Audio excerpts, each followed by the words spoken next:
This is an excerpt from Peter Ralston's new book, Ending Unnecessary Suffering, coming out in March of 2025.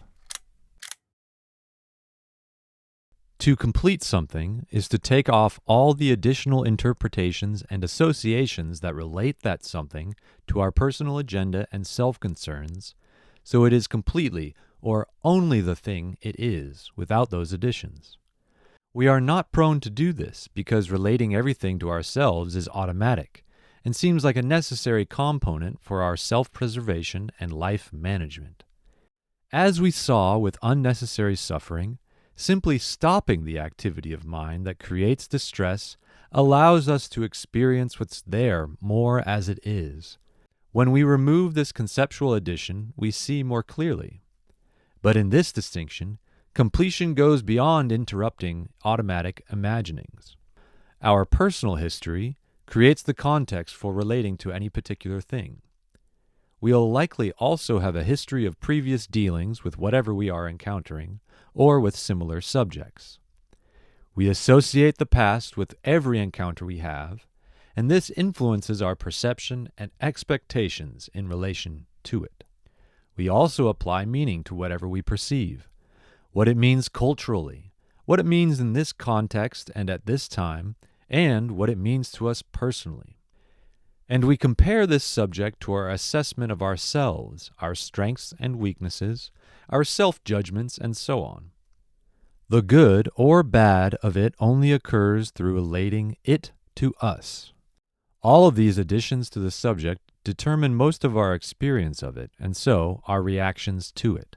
These added activities may result in an overwhelming emotion, or simply influence our disposition. Yet such reactions determine our experience and relationship to the thing. If we eliminate these automatic, additional conceptual activities, we will also eliminate their influence on our experience and our reactions to this influence. Yet, how is this done? The first thing we need to do is make a distinction between our experience of the subject without relating it to our self-concerns and our experience of it after such relating. The essential task of completing something is to experience it free from our automatic, self-serving influences, such as our self-agenda, self-concerns, and our history. To complete something means our experience of that something is completely and only what it is. Like, if it is gold, then it is purely and only gold. It is not gold with copper or value or desire or anything else added to it. For example, perhaps you notice you are uncomfortable around Bob. With pretty much everything he says and does, you feel less than and vulnerable, and are immediately on the defensive. You notice your experience changes simply when he enters the room. This is all undoubtedly based on a history of relating to Bob, and from your own self-view and self-esteem causing you to see what Bob says as dangerous and hurtful to your sense of value. Due to your low self-esteem, you think Bob sees you as worthless, and you feel incapable of withstanding his view because you unconsciously think the same thing about yourself. From such a perspective, reactions are pretty much inevitable.